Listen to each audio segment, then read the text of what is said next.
الشیطان الرجیم بسم اللہ الرحمن الرحیم الحمد للہ الملک الحق المبین المتصاغر لعظمتہ جبابرۃ الطاغین المتخاضع لکبریائہ عتاۃ المتمردین المعترف بربوبیتہ سائر الخلق اجمعین والصلاۃ والسلام والتحیۃ والاکرام علی اشرف النبیین وخاتم المرسلین سیدنا و مولانا ابی القاسم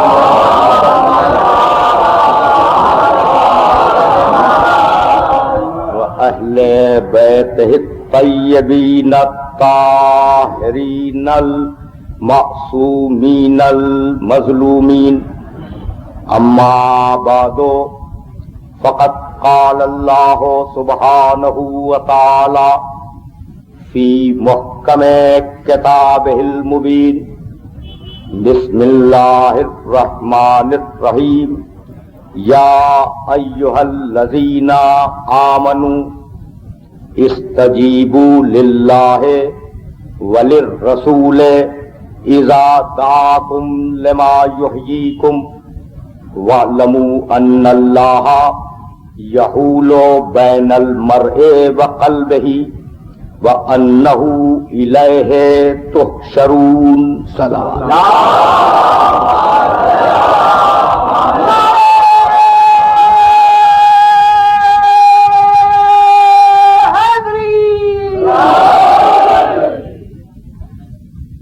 عزیزان محترم، اس آیے مبارکہ کے ذیل میں ہمارا سلسلہ گفتگو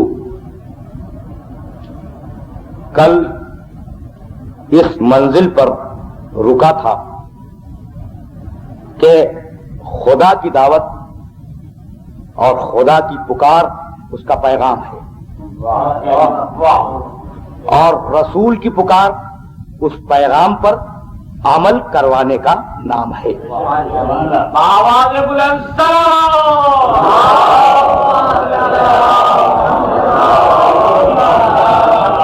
یہی سبب ہے کہ پروردگار عالم نے احکام کو ہماری پسند اور ناپسند پر محمول نہیں کیا کہ جو ہمیں پسند ہو اسے واجب کیا جائے اور جو ہمیں ناپسند ہو اسے حرام کیا جائے، نہیں۔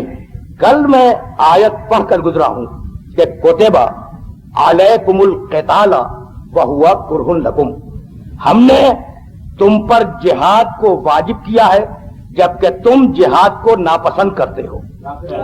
تو اگر شریعت اسلام انسانوں کی پسند اور ناپسند پر بنائی جاتی تو فرار واجب ہوتا، جہاد حرام ہوتا ہے یا نہیں؟ تو ہم نے تمہاری پسند اور ناپسند کا خیال نہیں کیا، بلکہ ہمیں جو پسند ہوا اسے ہم نے واجب کیا، ہمیں جو ناپسند ہوا اسے ہم نے حرام قرار دیا۔ بھائی اس بات کو یاد رکھیں کہ بزرگوں کی اطاعت واجب ہے، یعنی بیٹے پر باپ کی اطاعت واجب ہے، بیٹے پر ماں کی اطاعت واجب ہے، شاگرد پر استاد کی اطاعت واجب ہے، ماتحت پر اپنے حاکم کی اور اپنے افسر کی اطاعت واجب ہے، یعنی شرعاً واجب ہے۔ لیکن اب یہ جملہ ذہن کے اندر محفوظ ہو جائے، پسند اور ناپسند کی بات کر رہا ہوں۔ اگر باپ کوئی حکم دے بھائی اب باپ کی طاقت دیکھے اور ماں کی طاقت دیکھے اور اس کے بعد اب نبی کی طاقت دیکھے۔ دیکھیے نماز کا پڑھنا واجب ہے اور جماعت سے پڑھنا مستحب ہے، کسی نے واجب نہیں لکھا، لیکن اگر باپ یہ کہہ دے اپنے بیٹے کو کہ میں حکم دیتا ہوں کہ تم نماز کو جماعت کے ساتھ ادا کیا کرو، تو اب یہ مستحب اس بیٹے کے لیے واجب بن جائے گا، یہ مستحب اس بیٹے کے لیے، یہ فقہ اسلام کا متفقہ فیصلہ ہے، اس بیٹے کے لیے واجب بن جائے گا. لیکن وہی واجب نماز اگر باپ یہ حکم دے کہ میں تم پر واجب کرتا ہوں کہ نماز چھوڑ دو، تو اس کی اطاعت نہیں ہوگی. تو جتنے بزرگ دنیا میں گزرے ان کے حکم کی اطاعت کے لیے پہلے دیکھنا یہ ہوگا کہ وہ صحیح حکم دے رہے ہیں یا غلط حکم دے رہے ہیں. بھائی یہ ساری دنیا کے بزرگوں کا فارمولہ ہے جو آپ کی خدمت کر رہا ہوں. باپ اگر کچھ کہے تو پہلے یہ دیکھو کہ وہ خلاف شریعت کہہ رہا ہے یا مطابق شریعت کہہ رہا ہے، وہ صحیح کہہ رہا ہے یا غلط کہہ رہا ہے. اگر صحیح ہو تو اطاعت ہوگی، اگر غلط ہو تو اطاعت نہیں ہوگی. یہ انسانوں کی منزل ہے اور نبی کی منزل یہ کہ اگر کہہ دے کہ کرو تو اب یہ نہیں دیکھنا ہوگا کہ وہ صحیح کہہ رہا ہے یا غلط، اس لیے کہ جو کہے گا وہ صحیح ہوگا.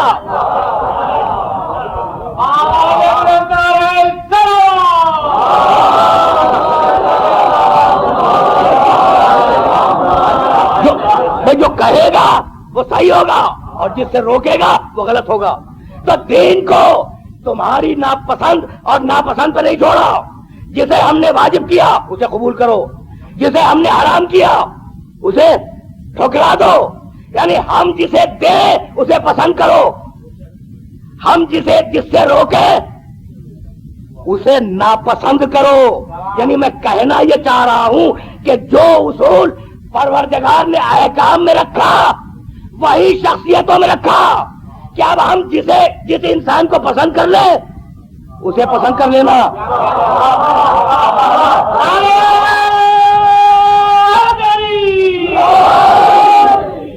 چلتے رہے اور ہم جسے ناپسند قرار دیں اسے تم بھی ناپسند قرار دے دینا. تو اب معیار ہے نبی کی ذات، اس لیے کہ پروردگار آ کے نہیں بتاتا کہ کیا پسندیدہ ہے اور کیا ناپسندیدہ ہے. معیار ہے نبی کی ذات، اسی لیے آیت میں رکھا یا ایھا الذین آمنوا استجیبوا للہ وللرسول. اللہ کی آواز پہ لبیک کہو اور دیکھو رسول کی آواز پہ لبیک کہو. اس لیے کہ اللہ بولتا ہی نہیں ہے مگر رسول کی آواز میں، اللہ بولتا ہی نہیں ہے مگر رسول کی آواز میں. تو جب رسول بولا ہے تو فوراً لبیک کہو. تو بھائی اب مجھے جملہ کہنے کی اجازت ہے. اگر کل کی تقریر ذہنوں میں ہو پیغام اور پیغامبر ہے نا، اگر ذہنوں میں محفوظ ہو تو بھائی وہ واقعہ جو آپ نے ہزاروں مرتبہ سنا ہوگا رسول اگر بولا ہے فوراً لبیک کہو. اب صحابہ کے نام میں اختلاف ہے کہ وہ بزرگ کون تھے، لیکن واقعے پر اتفاق ہے. یعنی صحاح ستہ میں روایت موجود ہے کہ صحابی نماز پڑھ رہا ہے. ہزاروں مرتبہ میں نے خود بیان کیا لیکن استدلال دینا چاہ رہا ہوں. صحابی نماز پڑھ رہا ہے اور پیغمبر دیکھ رہے ہیں کہ نماز پڑھ رہا ہے اور اس کو آواز دیتے ہیں. اب آپ فرمائیے کہ اگر آپ نماز پڑھ رہے ہوں اور پیغمبر دیکھ رہے ہوں کہ آپ نماز پڑھ رہے ہوں اور پھر آواز دیں تو اب آپ کیا کریں گے؟ بھائی یہی تو صحابیت کا شرف ہے کہ انہوں نے اجتہاد فرمایا.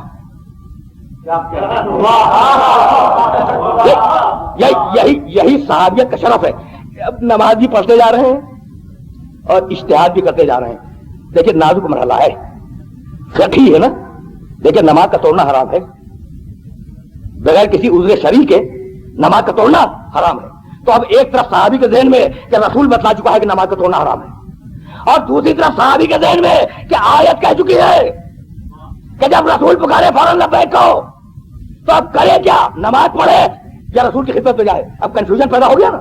تو اب ایک بیچ کی راہ نکالی اور وہ وہی نکال سکتے تھے. بھائی جلدی ختم کرو رسول کی خدمت میں آ جاؤ. بھائی جلدی ختم کرو اور رسول کی خدمت میں آ جاؤ. تو جلدی سے نماز ختم کی اور آئے پیغمبر کی خدمت میں اور کہا لبیک یا رسول اللہ. اب رسالت جلال میں کہا کہ میں پکار رہا تھا تم نے سنا نہیں، میں پکار رہا تھا تم نے سنا نہیں. کہا اللہ کے رسول میں نماز پڑھ رہا تھا. اب جیسا سوال ویسا ہی جواب. اللہ کے رسول میں نماز پڑھ رہا تھا. کہا کیا میں نہیں دیکھ رہا تھا؟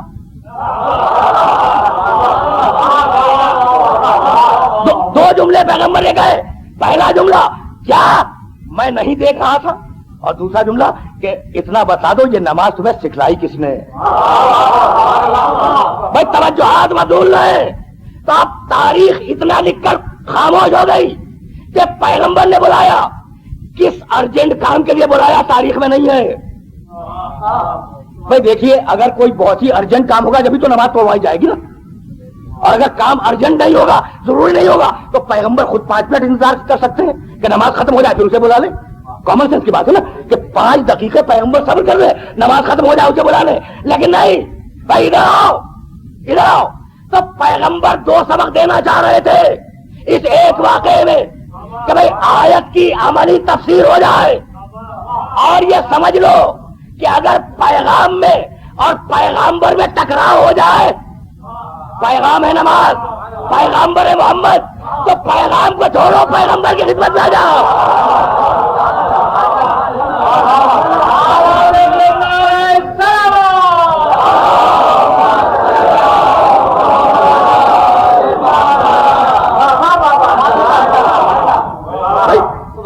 میں نے کسی مرحلے پہ یہ جملہ عرض کیا تھا اور بہت سرسری گزر رہا ہوں. نماز دنیا کی اہم ترین عبادت, چھوڑو پیغام کو, چھوڑو نماز پیغام ہے, پیغمبر کی خدمت پہ آ جاؤ. تو یہ منزل رسالت ہے, یہ منزل رسالت ہے کہ توڑ دو نماز. اور وہ منزل امامت ہے کہ اگر پشت پہ بچہ آ جائے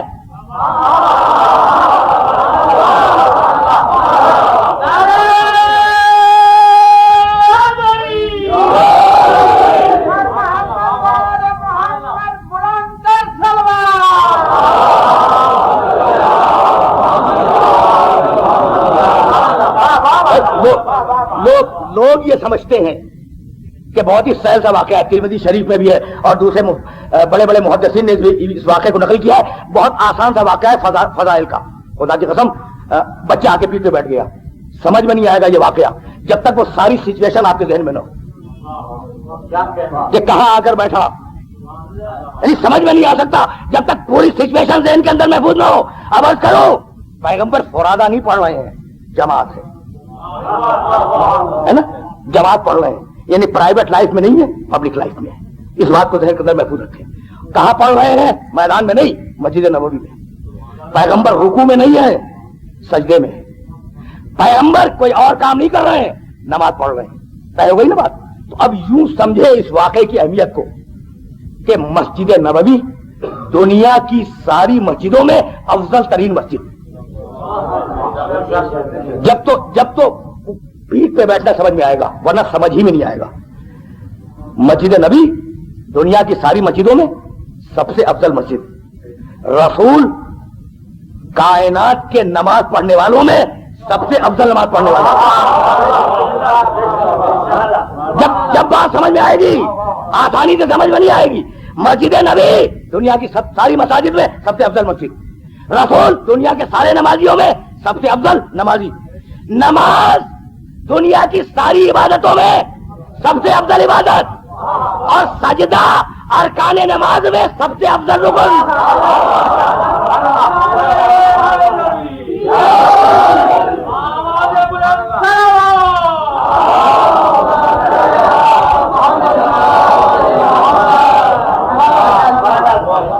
اور اس سجدے میں نوازا آیا, پشت مبارک پہ بیٹھ گیا.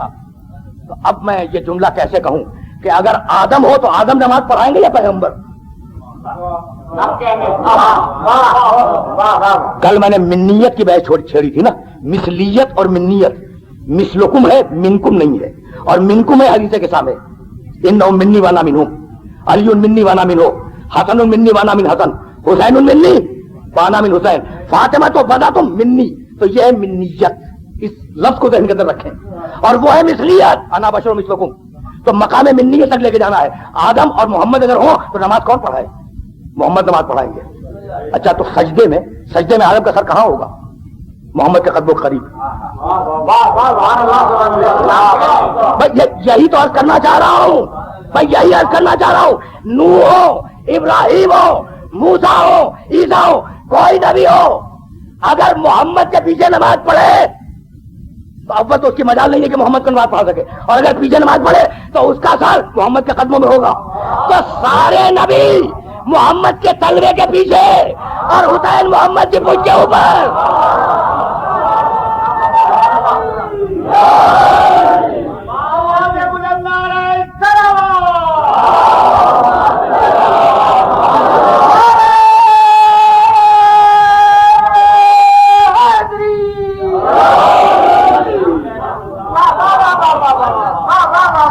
سارے نبی محمد کے تلوے کے پیچھے ہوں گے، اور جو منیت والا ہوگا وہ پشت محمد پہ ہوگا۔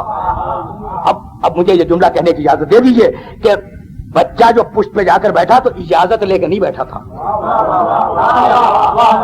اجازت لے کے نہیں بیٹھا، اس لیے کہ اگر اجازت مانگے تو پھر پیغمبر جواب کیسے دیں؟ وہ تو کہہ رہے ہیں سبحان ربی الاعلیٰ و بحمدہ، اگر جواب دیں گے تو نماز ٹوٹ جائے گی۔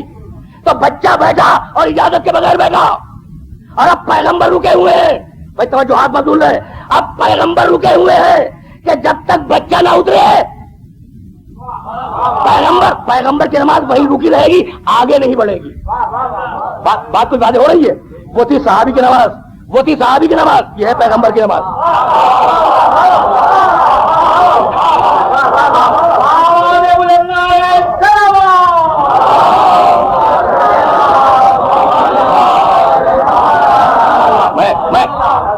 اس بات کو ذہن میں رکھیں کہ میں خیر ذمہ دارانہ بات کرنے کا عادی نہیں ہوں، یہ محمد کی نماز ہے اور رکی ہوئی ہے یا نہیں؟ سبحان ربی الاعلیٰ و بحمدہ، سبحان ربی الاعلیٰ و بحمدہ، سبحان ربی الاعلیٰ و بحمدہ کہے جا رہے ہیں، یعنی ایک ہی مقام پر رکی ہوئی ہے۔ آگے بڑھتی اس وقت جب وہ اٹھ جاتے سجدے سے، رکی ہوئی ہے نا۔ آپ اپنے ظاہر متمدن شہر میں رہتے ہیں اور خدا معلوم کن کن شہروں کے لوگ یہاں موجود ہیں۔ بڑے شہروں میں ایک بات دیکھی، بڑے شہروں میں، میں خود اپنے شہر میں اس شہر کی بات کریں، سرکولر جاتی ہے نا، ریلیں جاتی ہیں اور ان ریلوں کی پٹریوں کو کراس کرتی ہیں سڑکیں، دیکھی ہے؟ اچھا، تو اب مجھے اتنا بتا دیں کہ جب ریل کے گزرنے کا وقت ہوتا ہے تو ان سڑکوں کو روک دیا جاتا ہے نا، سڑکوں کو روک دیا جاتا ہے تاکہ ریل گزر جائے۔ بھائی ریل کو روکو تاکہ ٹریفک جاری رہے، کہا نہیں، دستور یہ ہے کہ غیر اہم کو روکا جائے اہم کے لیے۔ تو اگر حسین اس نماز سے اہم نہ ہوتا،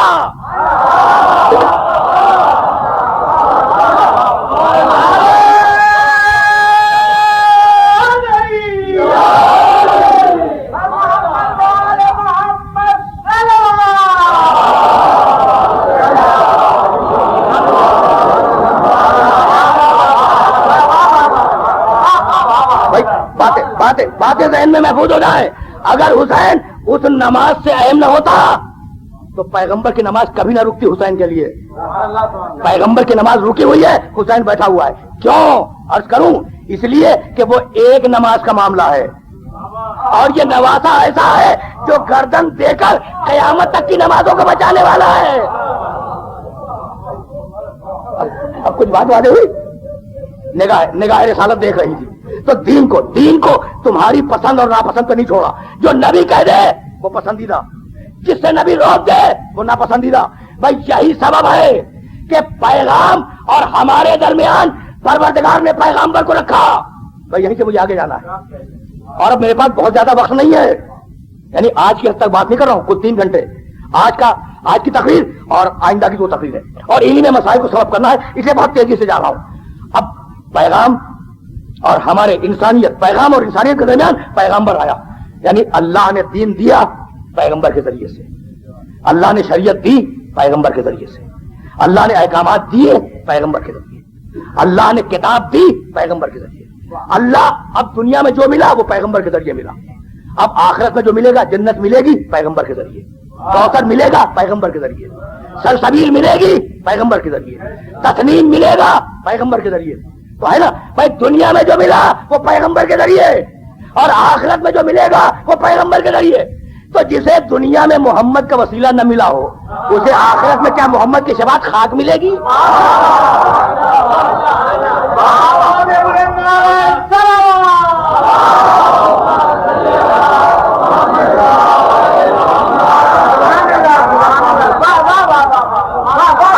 تو اب اس وسیلے سے رکوایا اس نے جس نے سجدے سے انکار کیا تھا۔ پچھلی تقریر اس مقام پہ متصل ہو گئی، یا ایھا الذین آمنوا استجیبوا للہ وللرسول اذا دعاکم لما یحییکم۔ بہت کنفیوژن کے عالم میں عرض کر رہا ہوں کہ کیا عرض کروں اور کیا عرض نہ کروں، اسے کہ بہت تیزی سے جانا ہے۔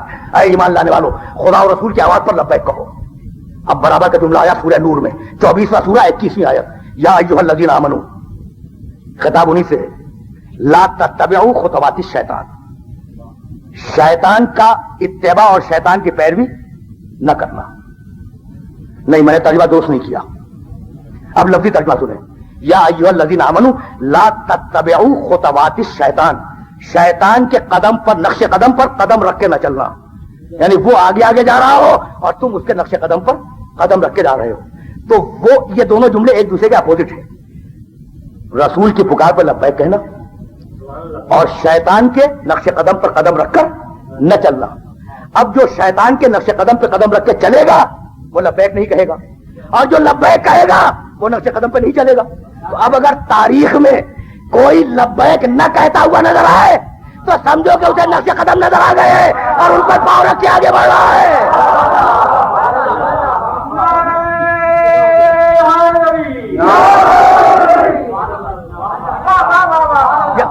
یا ایھا الذین آمنوا، یا ایھا الذین آمنوا، اب دیکھیں وہ مثبت جملہ تھا، یہ منفی جملہ ہے، لا تتبعوا خطوات الشیطان، دیکھو شیطان کی پیروی نہ کرنا، ابلیس کی پیروی نہ کرنا، وہ ہمیشہ سے بہکاتا آیا ہے۔ میں نے آیت کا پہلا ٹکڑا پڑھا ہے، پوری آیت نہیں پڑھی، وہ ہمیشہ سے گمراہ کرتا آیا ہے۔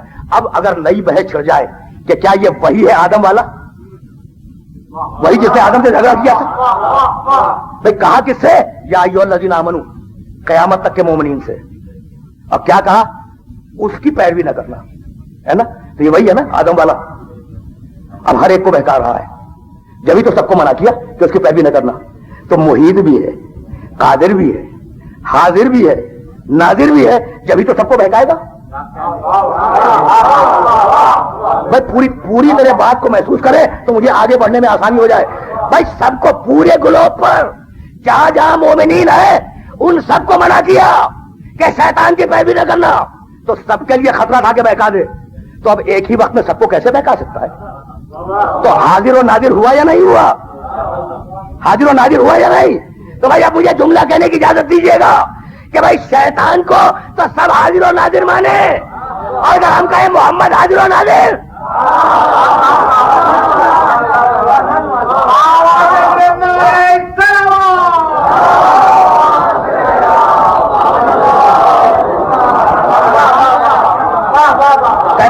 کہتے ہیں خبردار خبردار اسے اپنے جیسا کہو، اور خبردار محمد کو حاضر و ناظر نہ کہنا یہ شرک ہے، محمد کو حاضر و ناظر نہ کہنا یہ شرک ہے۔ تو اب اتنا بتاتے جاؤ کہ محمد پہ ایمان زیادہ ہے یا ابلیس پہ ایمان زیادہ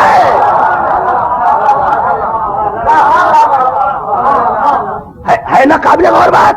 تو بھائی پورے قرآن کا سروے کر ڈالے، شیطان کا تذکرہ کل 87 مقامات پر، پڑھے لکھے افراد بیٹھے ہوئے اسے سروے کرنے کے بعد کر رہا ہوں اور توجہات مبذول رہے، شیطان کا تذکرہ 87 مقامات پر، بس اس سے زیادہ نہیں۔ اور اب لطف کی بات کروں، عجیب بات ہے، پہلا سورہ سورہ اقرا، شیطان کا تذکرہ اس میں نہیں ہے۔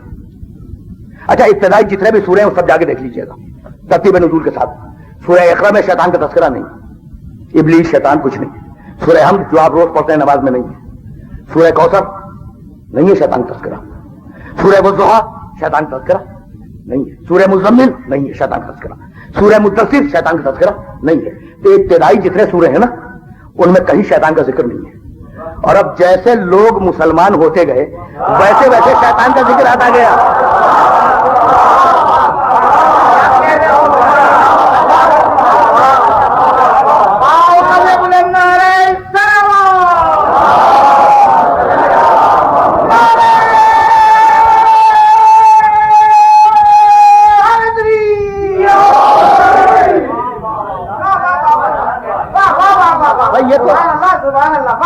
یعنی یہ جو دعویٰ میں کر رہا ہوں اسے تو آپ خود بھی ٹیسٹ کر سکتے ہیں نا، سورہ حمد پڑھ کے دیکھ لیں، سورہ کوثر پڑھ کے دیکھ لیں، سورہ والضحیٰ پڑھ کے دیکھ لیں، جو سورہ یاد ہو پڑھ کے دیکھ لیں، کہیں شیطان کا ذکر نہیں ہے۔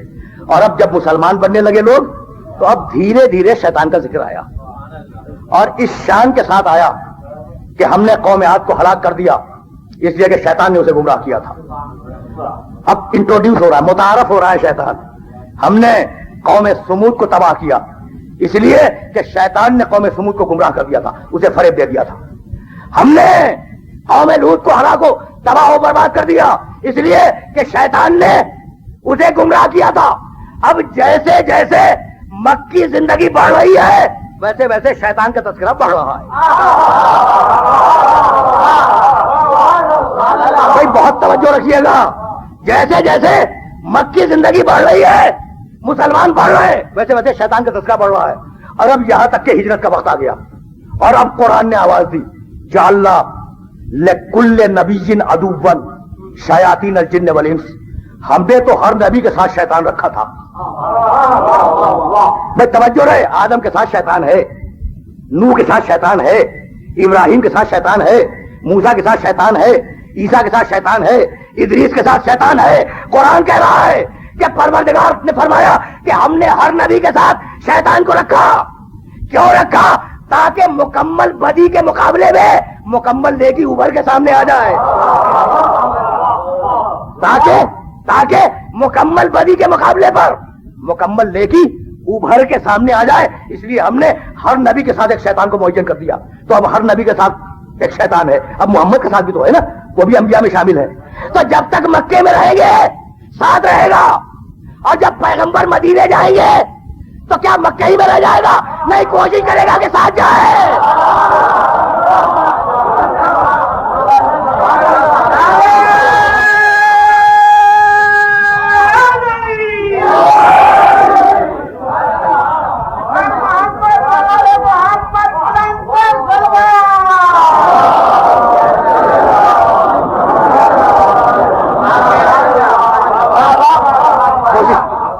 کوشش یہی ہوگی کہ ساتھ جائے. کیوں؟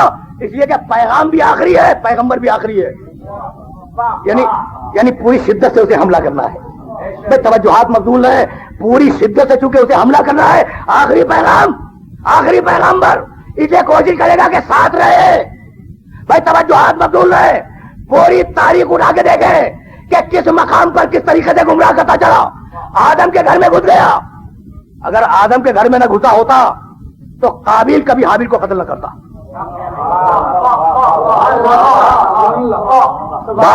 باپ معصوم، ماں طاہرہ، گھر کا ماحول پاکیزہ، شیطان گھس گیا. اور نوح کے زمانے میں نوح کے گھر میں بھی گھسا. اگر نہ گھسا ہوتا تو نوح کی بیوی کافرہ نہ ہوتی. بس فرشتے آ رہے ہیں اور جا رہے ہیں، وحی الہی کا نزول ہو رہا ہے. اولو العزم نبی ہے، اولو العزم نبی ہے، اور بیوی کافرہ ہے. تو گھس گیا نا شیطان.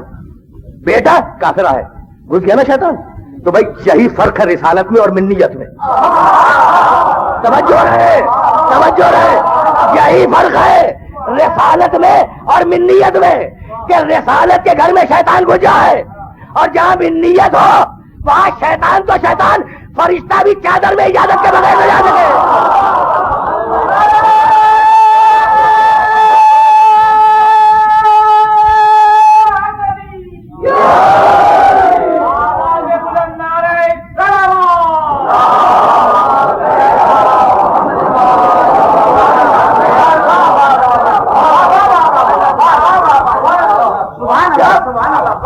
جہاں منیت کی منزل ہو وہاں فرشتہ بھی اجازت کے بغیر چادر میں داخل نہ ہو سکے. تو آدم کے زمانے میں گھر میں گھس گیا، نوح کے زمانے میں گھر میں داخل ہو گیا، اور اب پہنچا گھر میں داخل ہونے کے لیے. میں اشرح اولا میں بیان کر چکا ہوں کہ جب مشرکین، اب اس کو فقط حوالے کے طور پر کر رہا ہوں، مجھے جانا اس سے آگے ہے. جب مشرکین نے ابراہیم کو پکڑ لیا اور ابراہیم کا کھانا کھا چکے، اشرح اولا میں نے بہت تفصیل سے عرض کیا ہے نا، کھانا کھا چکے، تو کہا کہ ہم آئے تھے تمہیں قتل کرنے کے لیے، اپنے کھانے کا بدلہ نقد میں یا کیش میں یا کارڈ میں لے لو. کہا کہ نہیں، بدلہ تو نہیں لوں گا. کہا بدلہ نہیں لوگے تو ہم جائیں گے نہیں. اب کیا تھا نا، اب مشرک پریشان تھے کہ کیا کریں، کھا لیا ہے ابراہیم کا. مشرک پریشان تھے کہ کیا کریں، ابراہیم کا کھانا ہم نے کھا لیا ہے. آ گیا اور مشورہ دے کے چلا گیا.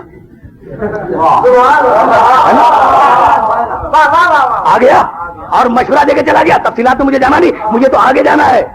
کامیاب ہو گیا قوم ابراہیم کو بہکانے میں. اب جب ہمت بڑھی تو اب براہ راست حملہ کیا ابراہیم پر. اور اب کروں ابراہیم پہ حملہ کیا. ساری قصص الانبیاء بالاتفاق یہ لکھتی ہے. یہ دنیا کی کوئی قصص الانبیاء ایسی نہیں ہے جس نے اس واقعے کو نہ لکھا ہو. جب قوم کو گمراہ کر لیا تو ہمتیں بڑھ گئی نا، ضرورتیں بڑھ گئی. اب حملے کی منزل آئی کہ نبوت پہ حملہ کرو. تو پہلے شیطان کا طریقہ یہی ہے کہ قوم کو گمراہ کر کے اپنا ایک گینگ بناؤ.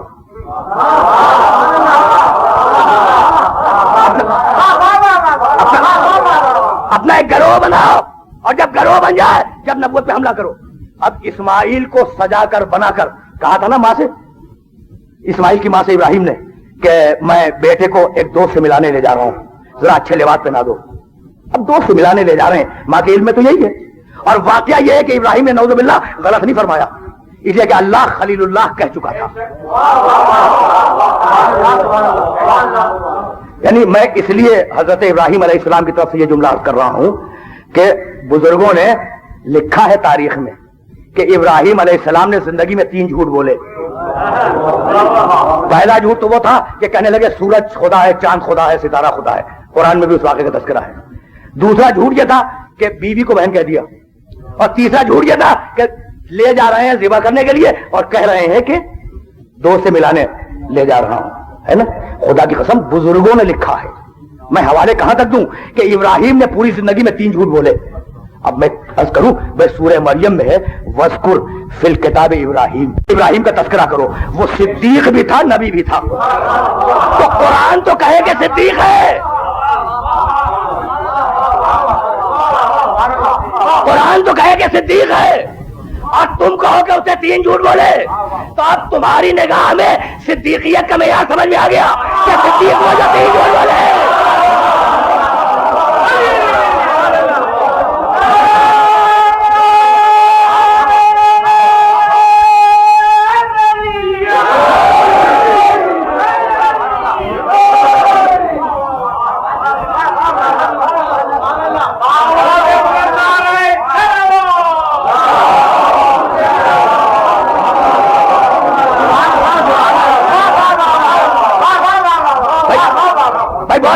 تیزی سے گزر رہا ہوں اس لیے کہ جانا بہت دور ہے، تو واقعاً دوست ہی سے ملانے لے جا رہے تھے۔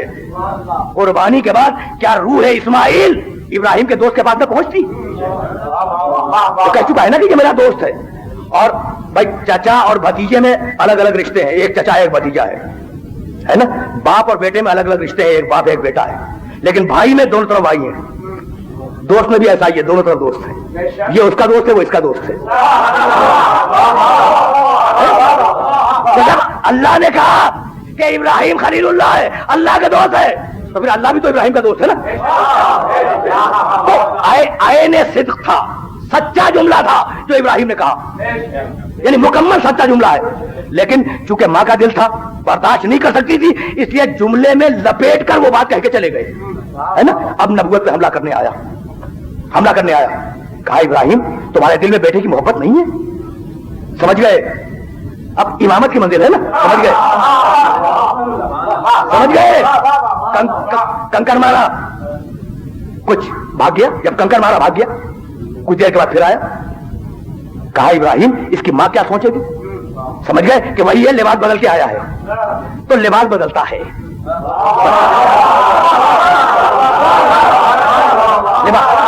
لباس بدلتا ہے، اس کی ماں کیا کہے گی تمہیں؟ پھر کنکر مارا، یہ وہ 3 کنکر ہیں جو 3 الگ الگ شیطانوں کو مارے جاتے ہیں۔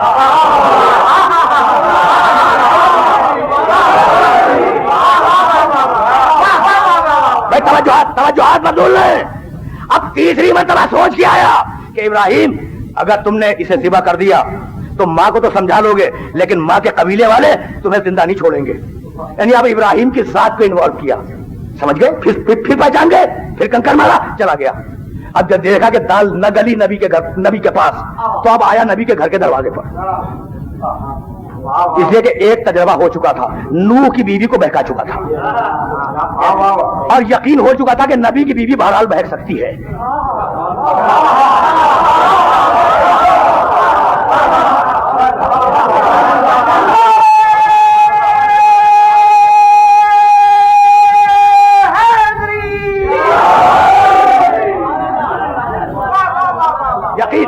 اسے یقین ہو چکا تھا، نوح کی اور لوط کی بیویوں کو بہکا کر کانفیڈنس گین کر چکا تھا۔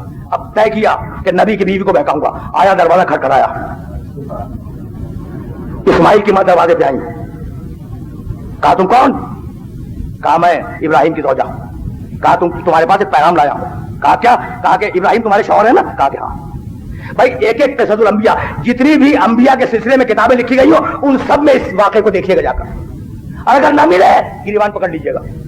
یعنی جتنی بھی کا مطلب یہ نہیں ہے کہ دنیا کی ہر زبان میں جو آتھینٹک کہلاتی ہے جو مستند ان سب میں یہ واقعہ موجود ہے. تم کون؟ ابراہیم کی زوجہ. کہا ابراہیم کی زوجہ ہو نا؟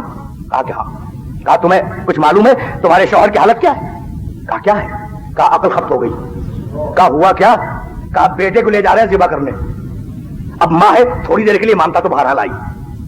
کہا کہ بیٹے کو اسماعیل کو ذبح کرنے لے جا رہے ہیں؟ کہا کہ ہاں. کہا پھر میں کیا کروں؟ کہا نکل کے روکو. کہا دور ہو شیطان ہے.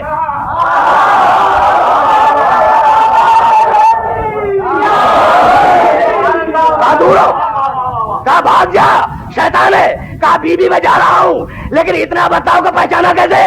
کہا دو باتوں سے عقل نبوت پہ الزام لگا رہا ہے اور بیوی کو گھر سے نکلنے کو گیا.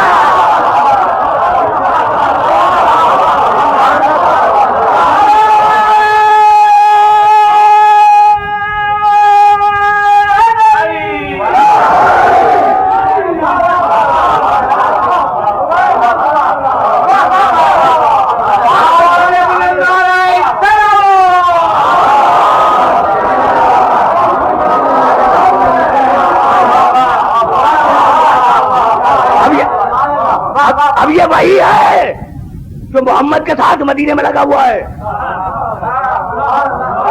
کوئی اور نہیں ہے, وہی ہے.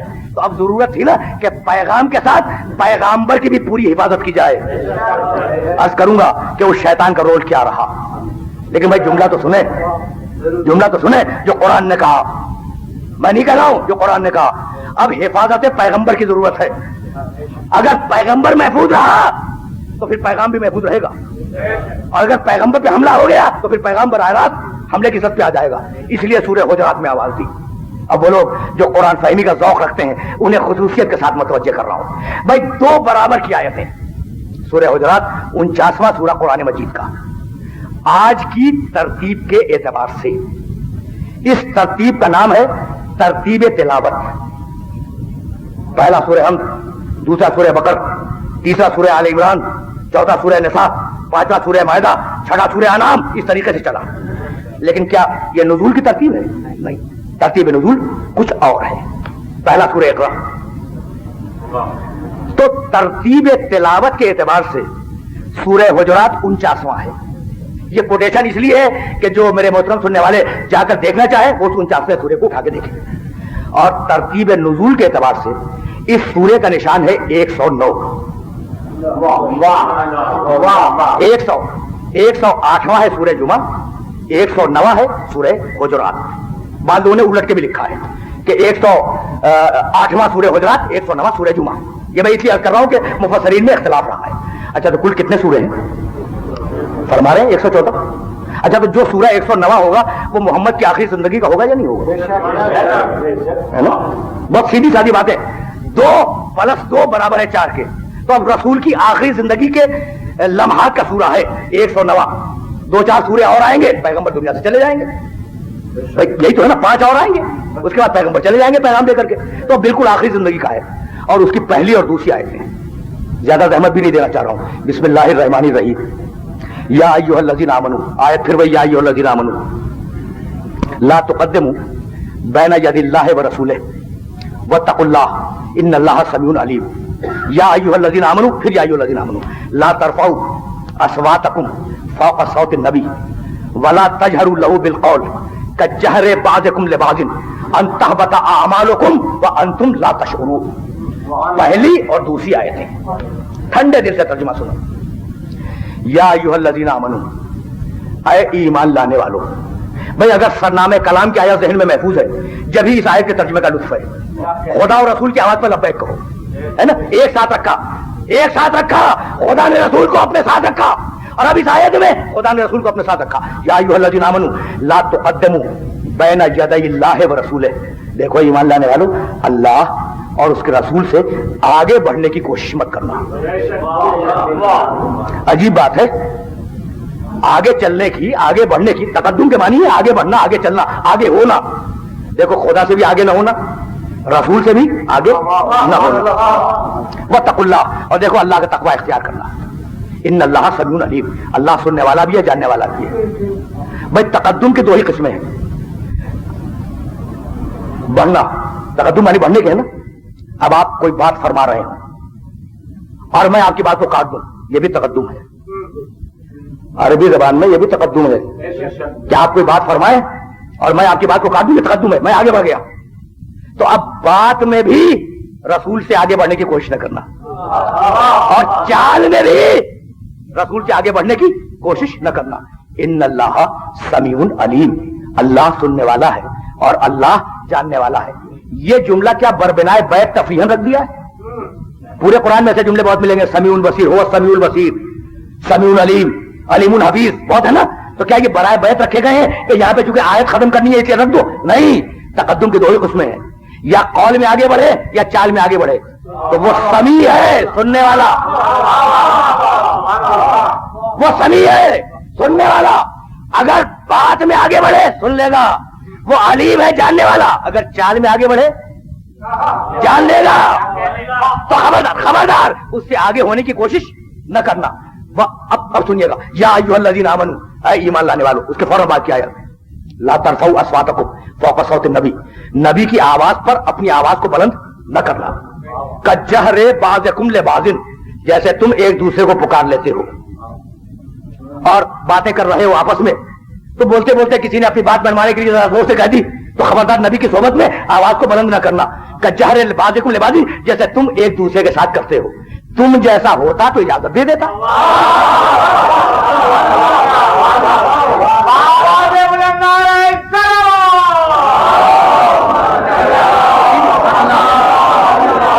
سیدھی صاحب بات ہے, بہت سیدھی اور بہت صاف بات ہے.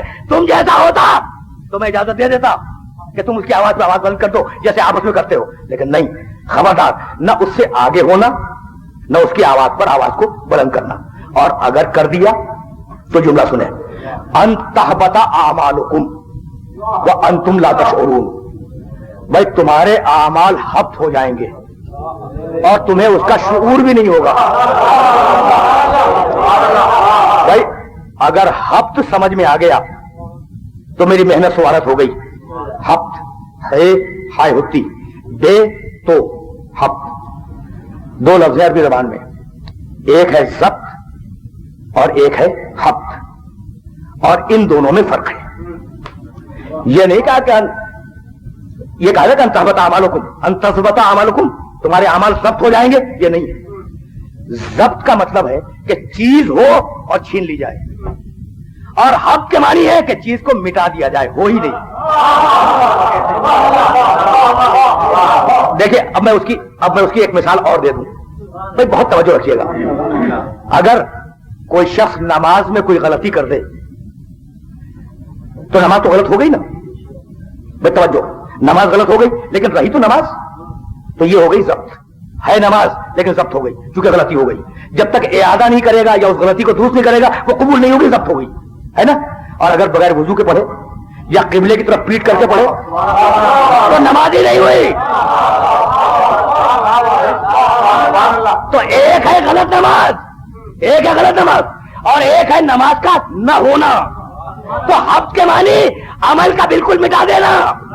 تو اگر تم نے توجہ ہے رسول سے آگے جانے کی کوشش کی تو تمہاری پڑھی ہوئی نمازیں بیکار, توجہ رہے, تمہارے رکھے ہوئے روزے بیکار, تمہارا کیا ہوا حج بیکار, تمہاری دی ہوئی زکات بیکار, جہاد میں جانا بیکار. کب؟ جب رسول سے آگے بڑھنے کی کوشش کرو, ہے نا.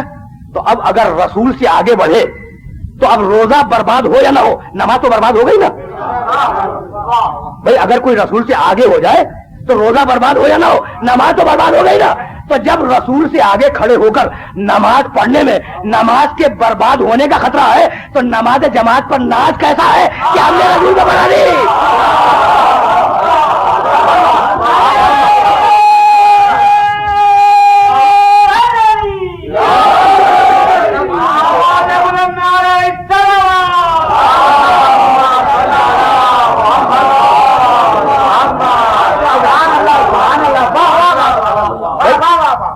یہ کیسا ناز کہ رسول پیچھے پڑھ رہے ہیں. بھائی اگر خدا نہ خاطر رسول پیچھے پڑھ دے تو تمہاری نماز باطل, اس لیے کہ آیت بول رہی ہے کہ اگر رسول سے آگے ہوئے تو کوئی بھی عمل کرو, کوئی بھی عمل کرو, وہ عمل انتابتا اعمالکم, صرف نماز کی قید نہیں ہے, جتنے بھی اعمال کرو گے اگر رسول سے آگے ہو کے کیے تو وہ اعمال باطل ہو گئی نا بات. بھائی سنیں, یعنی یہ ہے قرآن مجید کی آیت.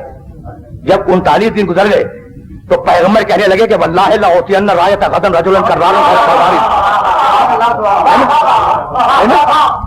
کس نے اس روایت کو نہیں سنا ہوگا؟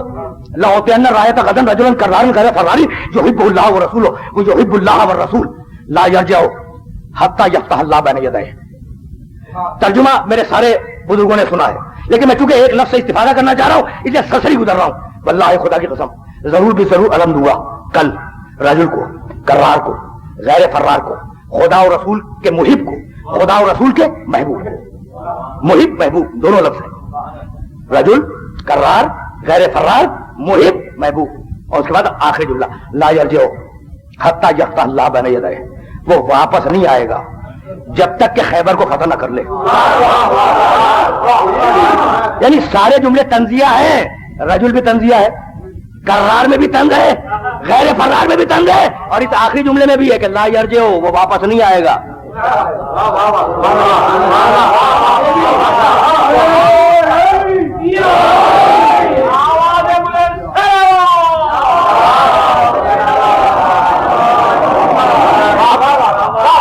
بھائی اب آئے ہوں گے نا واپس.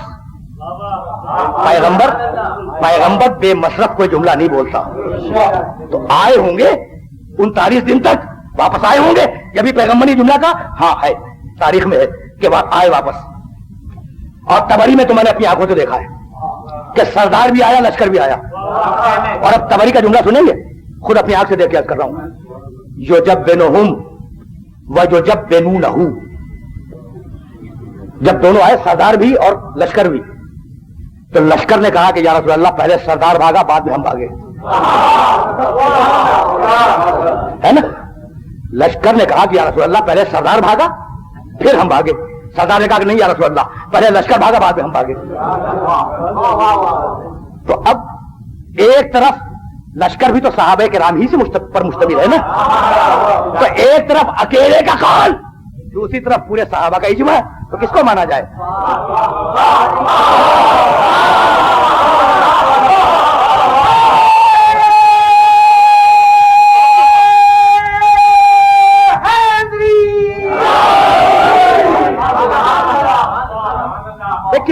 کس کی بات کو مانے؟ بھائی عجیب مرحلہ ہے اور بڑا نازک مرحلہ ہے. بھائی سردار کہتا ہے پہلے لشکر بھاگا, اب سردار اکیلا ہے, اور پورا لشکر کہہ رہا ہے کہ پہلے سردار بھاگا, تو اب سردار اپنے قول میں اکیلا ہے, اور لشکر جو صحابہ کرام پہ مشتمل ہے اس کا اجماع ہے. تو اگر اجماع کی واقعی کوئی حقیقت ہے تو لشکر کی بات کو مان لیجیے. تو اب یہ بھی کوئی مسئلہ ہے کہ ہم ممبر پہ بیٹھ کے یہ طے کریں کہ پہلے کون بھاگا. بڑی بات ہے, یہ تو بڑی ضرور تھی اور معمول کی بات ہو جائے گی کہ میں اپنے سینکڑوں اور ہزاروں سامعین کا وقت اس میں برباد کر دوں کہ پہلے کون بھاگا. ارے بھائی بڑا آسان ہے, لشکر کہتا ہے کہ سردار بھاگا, سردار کہتا ہے کہ لشکر بھاگا. بہت آسان ہے فیصلہ کہ پہلے کون بھاگا. اگر رسول لشکر بدلے تو لشکر بھاگا, اگر سردار بدلے تو سردار بھاگا.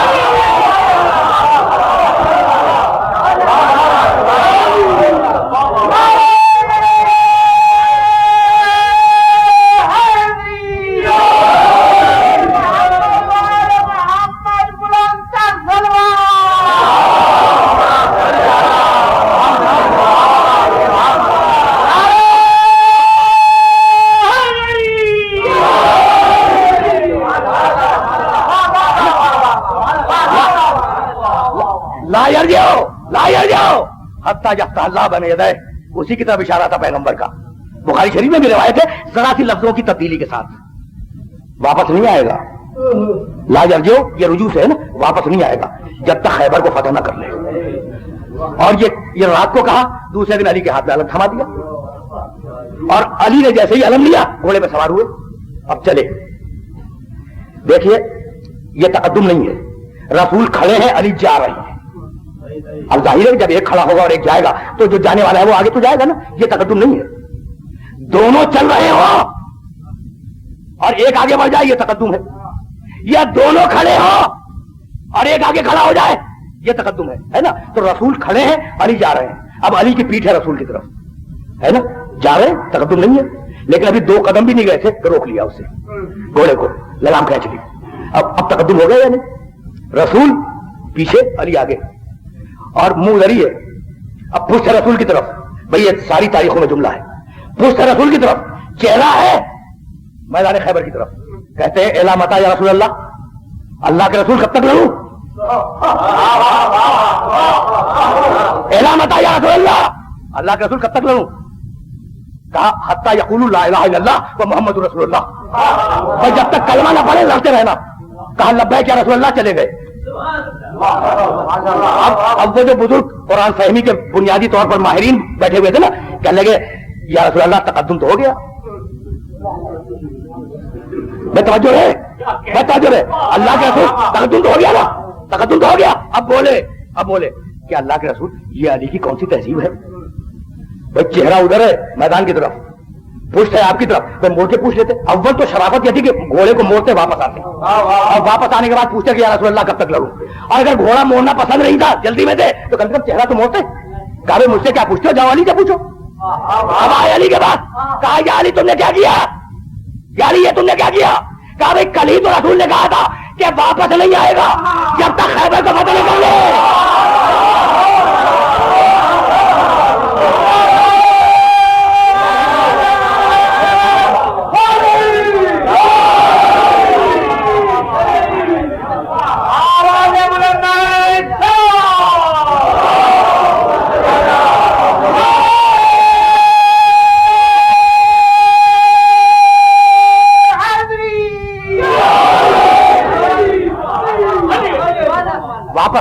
واپس نہیں آئے گا جب تک خیبر کو فتح نہ کر لے. تو اگر میں واپس ہو جاتا تو قول رسول کی تکذیب ہو جاتی ہے نا. اس معیار کی ذہانت ہو تو انسان منیت میں داخل ہو. بھائی اب مجھے جملہ کہنے کی اجازت ہے. بھائی واقعہ یہی ہے کہ رسول پیچھے ہے، علی آگے ہے. واقعہ یہی ہے، اور علی نے توجیہ کر بھی دی، علی نے مسئلہ بھی بتلا دی، اور کتنی جینوین اور کتنی مضبوط مسئلہ ہے. لیکن اب مجھے جملہ کہنے کی تو اجازت ہے. بھائی حکم تھا یا ایھا الذین آمنوا لا تقدموا بین یدی اللہ ورسولہ، اے ایمان لانے والوں رسول سے آگے نہ ہونا. یہ حکم تھا مومنین کے لیے، امیر المومنین کے لیے نہیں تھا.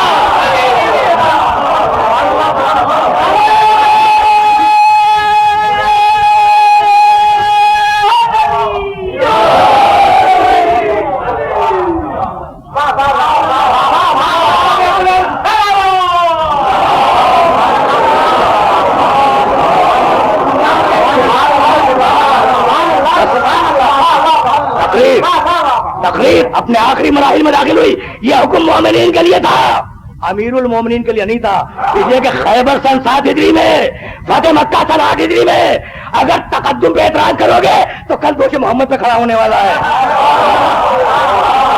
بس میری تقریر آخری مرحلوں میں داخل ہو گئی.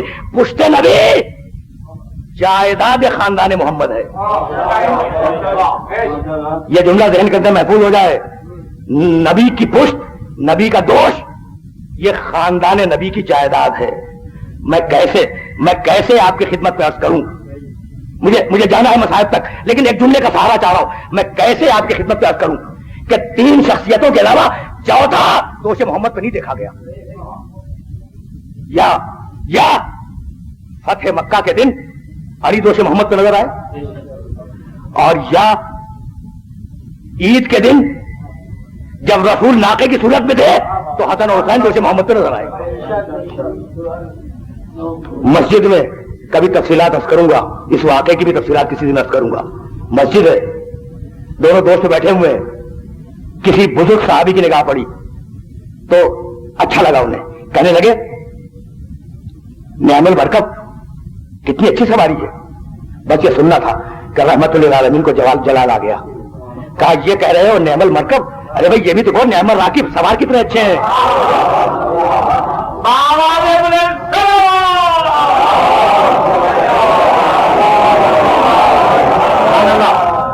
بھائی اس جملے میں بھی اشارہ تھا کہ یہ سوار دوش محمد ہے، اسے عاشور کے دن گھوڑے سے گرا نہ دینا. آ گئی نا تقریر